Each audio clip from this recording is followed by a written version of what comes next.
Tahukah Anda bahwa sumber daya manusia atau SDM merupakan sumber utama keunggulan bersaing organisasi? Diyakini bahwa karyawan yang berkinerja tinggi berdampak positif terhadap pencapaian tujuan organisasi. Pada dasarnya, kinerja karyawan adalah apa yang dikontribusikannya kepada organisasi. Namun, harus dipahami bahwa tidak semua karyawan dapat berkinerja tinggi, meskipun sebenarnya mereka memiliki potensi untuk itu.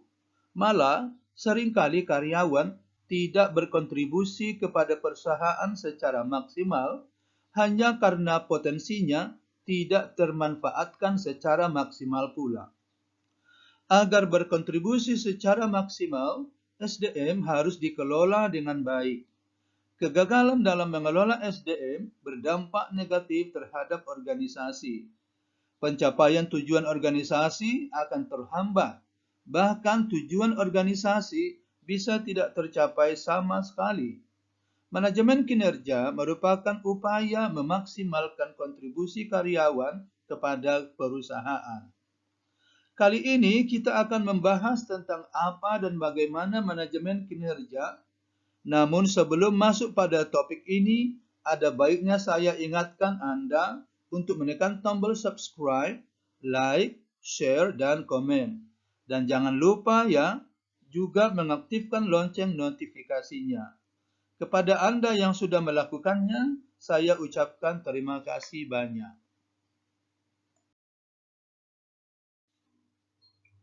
Untuk membahas manajemen kinerja ini secara komprehensif, mari kita mulai dari pengertian kinerja. Apa yang dimaksud dengan kinerja? Pada umumnya, orang berkata bahwa kinerja adalah hasil kerja.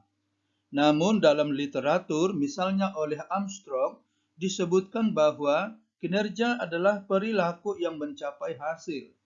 Ini maksudnya kinerja terdiri dari perilaku dan hasil.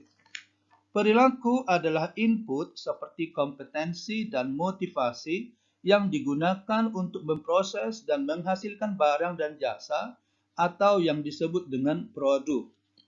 Lalu apa yang dimaksud dengan kompetensi dan apa yang dimaksud dengan motivasi? Secara sederhana, kompetensi adalah pengetahuan, keterampilan, dan kemampuan karyawan dalam menghasilkan produk atau output, baik berupa barang maupun jasa. Sedangkan motivasi adalah dorongan yang dimiliki karyawan untuk melakukan tugasnya. Dapat juga dikatakan bahwa kinerja adalah hasil dari 3 determinan, yakni pertama, pengetahuan deklaratif, yaitu pengetahuan tentang hakikat pekerjaan.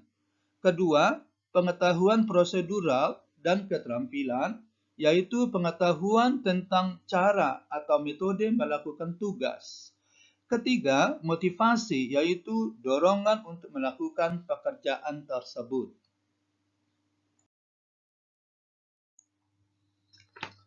Secara hierarkis, kinerja terdiri dari kinerja individu, kinerja tim atau kelompok, dan kinerja organisasi. Kinerja individu adalah kinerja setiap karyawan yang dalam literatur diukur dari 4 dimensi, yakni kinerja tugas, kinerja kontekstual, kinerja adaptif, dan perilaku kerja yang merugikan. Kinerja tim artinya kinerja kelompok atau bagian, misalnya kinerja bagian produksi, kinerja bagian marketing, kinerja bagian IT, dan sebagainya. Pada dasarnya, individu atau karyawan berada dalam kelompok ini. Kinerja organisasi adalah kinerja perusahaan secara keseluruhan yang dalam literatur manajemen diukur dari dimensi keuangan seperti profit dan penjualan, dan dimensi non-keuangan seperti kepuasan pelanggan, kepuasan karyawan, efektivitas manajemen, dan sebagainya.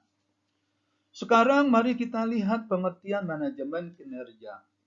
Menurut Armstrong, manajemen kinerja adalah proses sistematis memperbaiki atau meningkatkan kinerja organisasi dengan cara mengembangkan kinerja individu dan kinerja tim. Sementara menurut Aguinis, manajemen kinerja adalah proses berkelanjutan dari mengidentifikasi, mengukur, dan mengembangkan kinerja dan menyelaraskan kinerja dengan tujuan organisasi. Manajemen kinerja yang efektif memiliki 5 elemen. Elemen pertama adalah kesepakatan.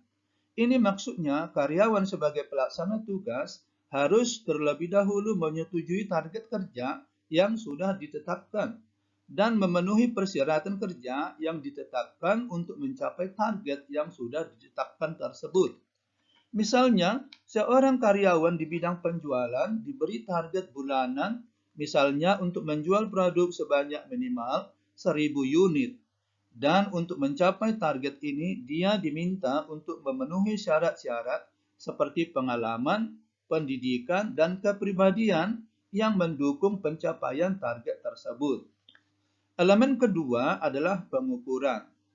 Ini maksudnya perusahaan harus melakukan pengukuran terhadap kinerja karyawan dengan alat ukur atau instrumen pengukuran yang memenuhi kriteria.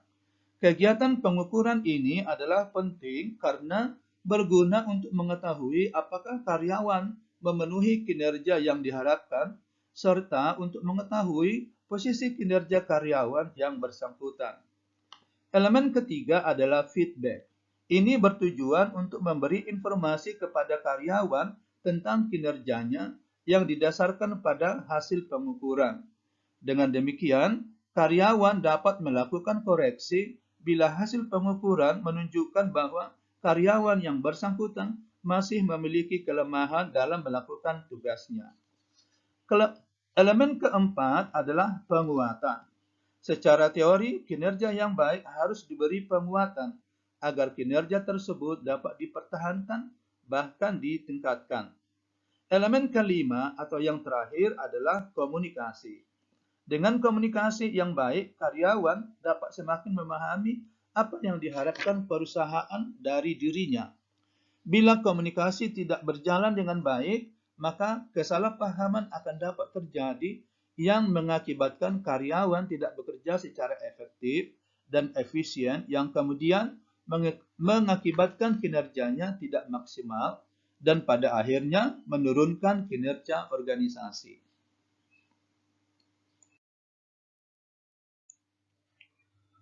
Berikut adalah teori-teori yang mendasari manajemen kinerja. Armstrong mencatat 3 teori penting yang mendasari pentingnya manajemen kinerja. Ketiga teori tersebut adalah goal theory, control theory, dan social cognitive theory.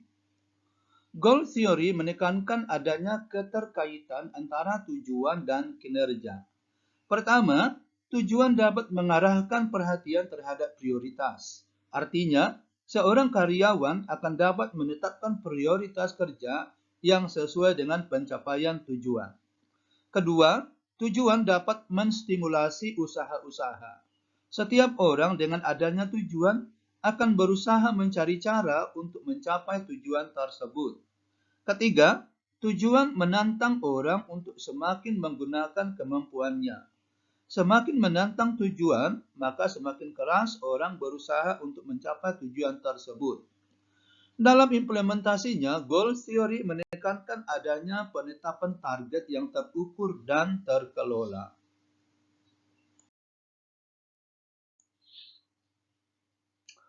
Control theory bertujuan untuk mengontrol perilaku kerja karyawan sesuai dengan yang diharapkan.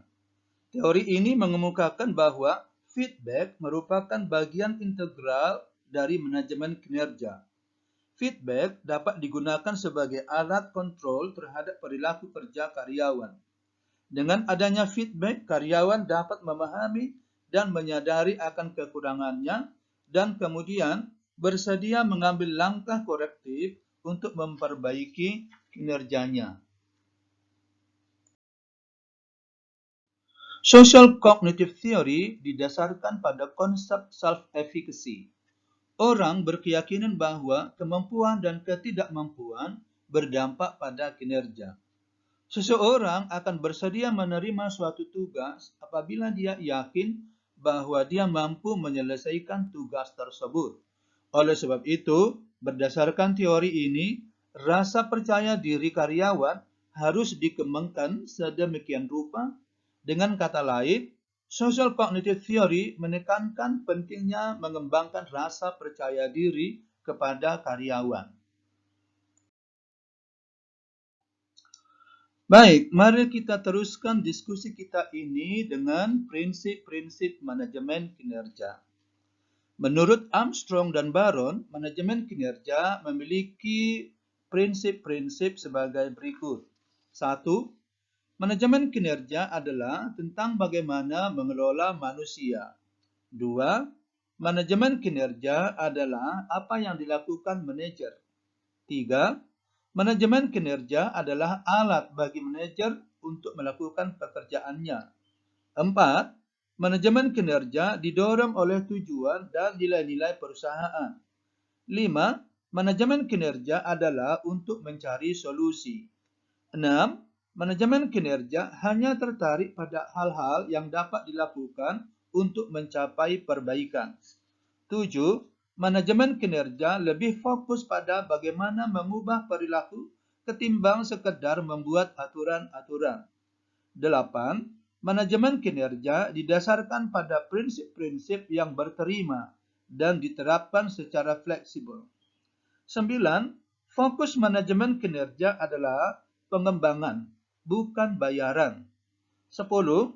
Keberhasilan tergantung pada apa organisasinya dan bagaimana budaya kinerja dalam organisasi itu. Adapun tujuan manajemen kinerja dapat dikemukakan sebagai berikut. 1.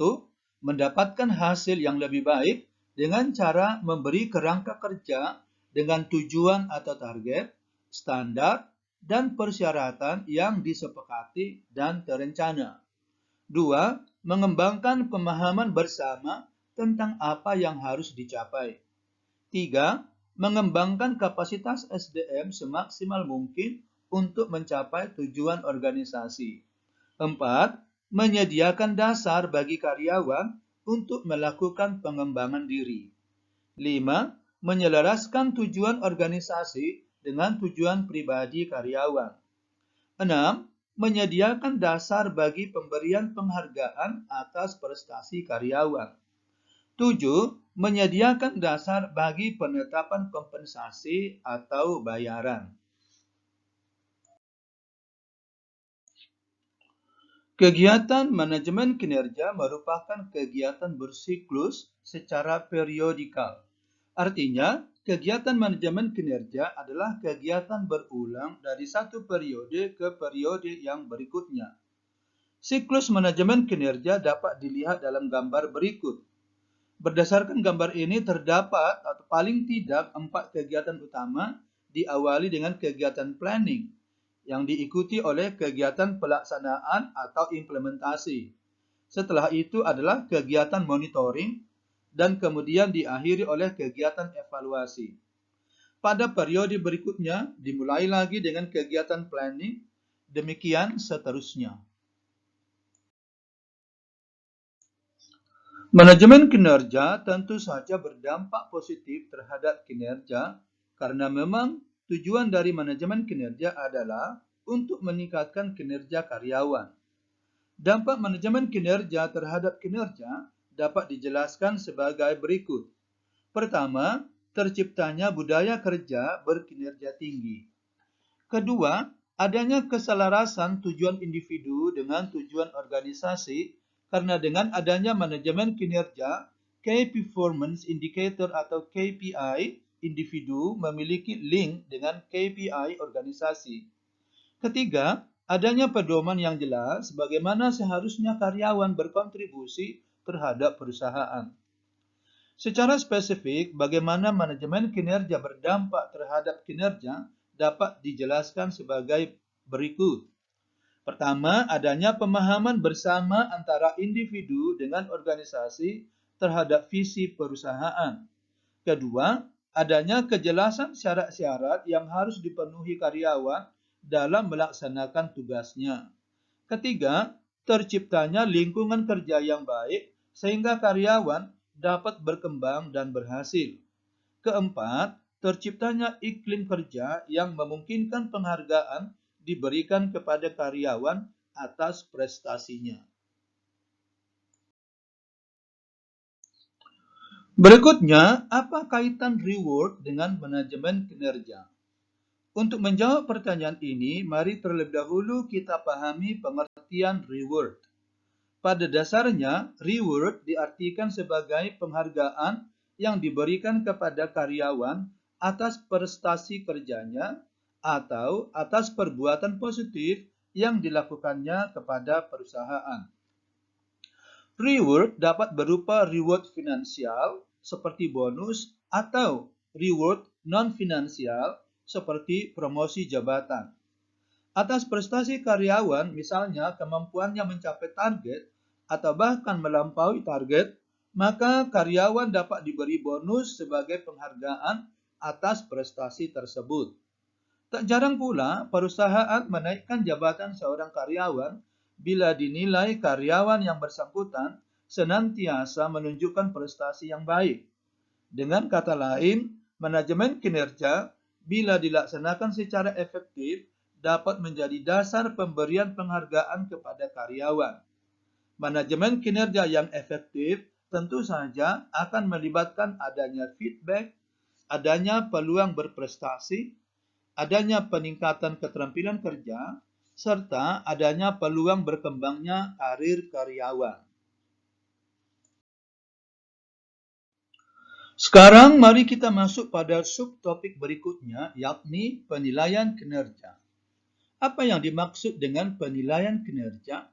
Dan apakah sama maksudnya dengan manajemen kinerja? Untuk menjawab pertanyaan ini, mari terlebih dahulu kita pahami pengertian penilaian kinerja. Penilaian kinerja pada dasarnya dapat diartikan sebagai proses evaluasi dan penetapan tingkat kinerja karyawan. Dari pengertian ini terlihat bahwa manajemen kinerja berbeda dari penilaian kinerja. Perbedaan tersebut dapat dijelaskan sebagai berikut. Penilaian kinerja sebagai proses evaluasi adalah salah satu kegiatan dalam manajemen kinerja. Ini menunjukkan bahwa cakupan manajemen kinerja lebih luas daripada cakupan penilaian kinerja. Manajemen kinerja berkaitan dengan semua proses sistematis untuk memperbaiki kinerja perusahaan, sedangkan penilaian kinerja berkaitan dengan proses evaluasi terhadap kinerja karyawan saja. Dengan kata lain, tujuan akhir dari manajemen kinerja adalah meningkatnya kinerja perusahaan, sedangkan sasaran dari penilaian kinerja adalah karyawan. Dalam prakteknya, penilaian kinerja menggunakan instrumen penilaian yang didasarkan pada metode tertentu. Adapun kriteria instrumen penilaian yang baik adalah sebagai berikut. Pertama, valid. Valid artinya bahwa instrumen itu dapat mengukur apa yang hendak diukur. Misalnya, jika kita ingin mengukur bobot suatu benda, maka alat ukur yang tepat adalah timbangan. Karena timbangan dapat menunjukkan satuan berat dari benda yang diukur tersebut. Demikian pula dengan karyawan. Jika kita mengukur keberhasilan karyawan dalam menyelesaikan tugasnya, dilihat dari pencapaian target, maka alat ukur yang dapat digunakan adalah instrumen yang sesuai dengan satuan yang digunakan untuk mengukur target tersebut. Kriteria yang kedua adalah alat ukur harus reliable. Reliable maksudnya adalah bahwa alat ukur yang digunakan harus mampu memberi hasil pengukuran yang konsisten walaupun kegiatan pengukuran dilakukan oleh orang yang berbeda atau pada waktu yang berbeda. Ketiga, praktis. Artinya, alat ukur tersebut harus mudah digunakan. Keempat, relevan. Artinya, alat ukur yang digunakan harus sesuai dengan konteks pengukuran. Kriteria yang kelima adalah diskriminatif. Instrumen pengukuran yang diskriminatif adalah instrumen yang dapat membedakan karyawan mana yang memiliki kinerja baik dan karyawan mana yang berkinerja buruk. Kriteria keenam adalah adil. Artinya, instrumen yang digunakan tidak boleh memiliki bias gender, suku, atau agama. Artinya lagi, instrumen tersebut tidak membeda-bedakan karyawan dari segi gender, suku, atau agama. Pada umumnya, terdapat 3 komponen penilaian, yakni 1. Hasil kerja, 2. Perilaku kerja, dan 3. Kepribadian. Hasil kerja berkaitan dengan seberapa banyak yang dapat dihasilkan karyawan. Misalnya, seberapa cepat seorang petugas pelayanan pelanggan dapat melayani pelanggan dalam 1 hari. Atau, seberapa banyak seorang karyawan bagian produksi dapat menghasilkan produk. Atau, berapa persen seorang karyawan sales mencapai target penjualan. Komponen yang kedua, yakni perilaku kerja, berkaitan dengan kompetensi dan motivasi kerja. Biasanya, komponen ini dinilai dengan menggunakan skala peringkat. Sedangkan komponen ketiga, yakni kepribadian, berkaitan dengan misalnya sikap, rasa percaya diri, tanggung jawab, dan yang lainnya yang berkaitan dengan karakter kepribadian karyawan. Komponen ini juga pada umumnya dinilai dengan skala peringkat. Agar penilaian kinerja menghasilkan penilaian yang komprehensif dan efektif, ada sebuah metode yang dapat digunakan. Metode itu adalah feedback 360 derajat. Metode ini adalah metode penilaian kinerja yang melibatkan semua pihak yang ada di sekeliling karyawan untuk memberi feedback. Seperti terlihat dalam gambar, terdapat 5 pihak yang memberi feedback kepada karyawan. Kelima pihak tersebut adalah 1. Atasan langsung, 2. Rekan sejawat, 3. Pelanggan, 4. Bawahan langsung, dan 5. Karyawan itu sendiri. Dengan metode ini diyakini bahwa penilaian terhadap karyawan dapat memberikan hasil penilaian yang komprehensif dan objektif, sehingga karyawan yang dinilai merasa feedback yang diberikan adalah feedback yang benar yang harus diakui secara sukarela. Tentu saja, jumlah komponen ini tidak mutlak di setiap perusahaan. Bisa lebih banyak, bisa juga lebih sedikit, tergantung pada posisi karyawan yang dinilai atau sistem yang berlaku pada perusahaan yang bersangkutan. Baiklah, demikian diskusi kita kali ini. Terima kasih atas perhatiannya, semoga bermanfaat. Mohon izin saya ingatkan kembali untuk like, share, dan komen. Bagi Anda yang sudah subscribe, sekali lagi saya ucapkan terima kasih. Dan yang belum, segera subscribe. Dan jangan lupa, aktifkan lonceng notifikasinya. That's all, thank you. Kita jumpa kembali pada video berikutnya.